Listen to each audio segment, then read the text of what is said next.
절망의 끝에 서 있던 한 남자가 어떻게 아시아 최고의 리더가 될 수 있었을까요? 오늘 바로 그 비밀, 모든 걸 바꾼 단 한 장의 미래 지도에 대한 이야기를 해보려고 합니다. 이야기는 2050년으로 거슬러 올라가는데요. 아시아에서 가장 존경받는 경영자 중 한 명이 정말 충격적인 고백을 하면서 시작됩니다. 네, 이 말을 한 사람은 그야말로 업계의 거물이었죠. 하지만 그의 눈부신 성공을 제대로 이해하려면 시간을 훌쩍 거슬러 올라가야 합니다. 바로 30년 전. 그의 인생이 가장 어두웠던 그 순간으로 말이죠. 자, 이 사람이 바로 망설이지 않는 리더라는 별명으로 더 유명한 토도 아츠로입니다. 2050년에 이제 70살이 된 토도는 그야말로 살아있는 전설로 무대에 섰습니다. 회사의 연매출이 무려 5조 엔을 넘어섰으니까요. 수십 년간 그의 모든 전략적인 결정은 마치 신의 한 수처럼 완벽해 보였죠. 그런데 그날 그의 연설 주제는 성공 스토리가 아니었습니다. 오히려 그의 인생이 송두리째 끝날 뻔했던 바로 그 순간에 대한 이야기였어요. 아무도 몰랐던 과거를 꺼내놓자 청중은 물론이고 비즈니스계 전체가 그야말로 충격에 빠졌습니다. 자, 그럼 이제 그 충격적인 과거로 한번 들어가 보죠. 시간은 30년 전인 2020년. 39살의 토도는요, 망해가는 비디오 가게를 운영하는 그저 그런 사장이었습니다. 한때는 정말 잘 나갔던 타츠야라는 그의 가게가 이제는 파산 직전까지 몰린 겁니다. 통장 잔고를 보니까 영원. 정말 단 한 푼도 없었던 거죠. 40번째 생일을 코앞에 두고 토도는 차에 밧줄 하나를 싣고는 아무도 없는 깊은 숲속으로 차를 몰았어요. 모든 걸 끝낼 생각이었던 거죠. 남은 직원들 월급이라도 챙겨주려면 자기 생명보험금밖에 방법이 없다고 생각했던 겁니다. 그런데 그가 막 극단적인 선택을 하려던 바로 그 순간이었어요. 숲속 저편에서 살려주세요 하는 비명이 희미하게 들려온 겁니다. 정말이지 이 단 한 번의 외침, 길 잃은 등산객과의 이 우연한 만남이 그의 인생을 완전히 뒤바꿔 놓게 됩니다.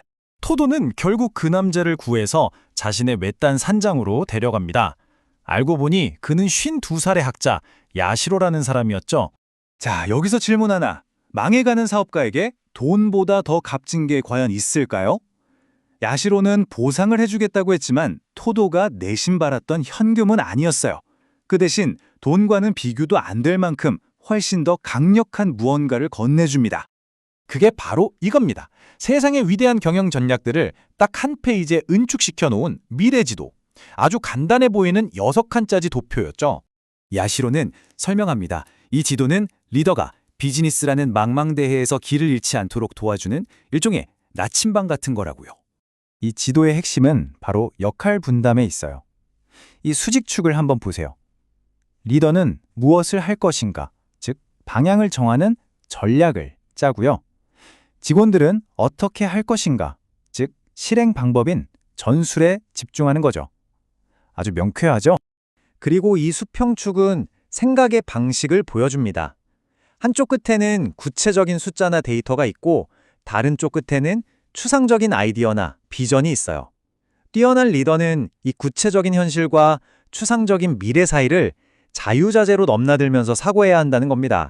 그래서 이 6단계를 순서대로 따라가다 보면 저 높은 곳에 있는 목표 설정부터 시작해서 시장을 분석하고 방향을 정하고 이걸 잘게 쪼개서 실행 계획을 세우는 것까지 막연했던 비전이 손에 잡히는 행동으로 바뀌는 아주 명확한 길을 보여주는 거죠. 하지만 토도가 이 지도를 제대로 쓰려면 먼저 야시로가 진단을 내려야 했습니다. 대체 왜 토도는 길을 잃게 된 걸까요? 그 원인은 바로 리더의 딜레마에 있었습니다. 한 번도 가보지 않은 낯선 길에서 과감한 결정을 내려야만 하는데 그렇다고 망설일 시간조차 주어지지 않는 이 역설적인 상황. 이게 바로 급변하는 세상에서 모든 리더가 겪는 숙명 같은 거죠. 야시로는 여기서 아주 강력한 비유를 하나 듭니다. 토도는 실력 좋은 사냥꾼이긴 한데 문제는 움직이는 관역을 쏘고 있다는 거예요. 그것도 관역이 지금 있는 곳이 아니라 과거에 있었던 곳을 향해서 말이죠. 세상은 바뀌어서 이제 아무도 비디오를 빌려보지 않는데 토도의 전략은 과거에 머물러 있었던 겁니다. 한마디로 어제의 전쟁을 혼자 계속하고 있었던 거죠. 그러니 이 지도는 그냥 도구가 아니었어요. 변화된 세상을 제대로 읽고 미래를 향해 조준하는 법을 알려주는 새로운 눈이었던 셈입니다. 자, 이 이야기는 우리에게 마지막으로 이런 질문을 던집니다. 만약 여러분의 모든 전략을 이 단 한 장의 종이에 담아야 한다면 과연 무엇을 남기고 무엇을 버리시겠습니까? 가장 본질적인 것만 남기는 것. 이게 바로 단 한 장의 미래 지도가 우리에게 주는 궁극적인 교훈일 겁니다.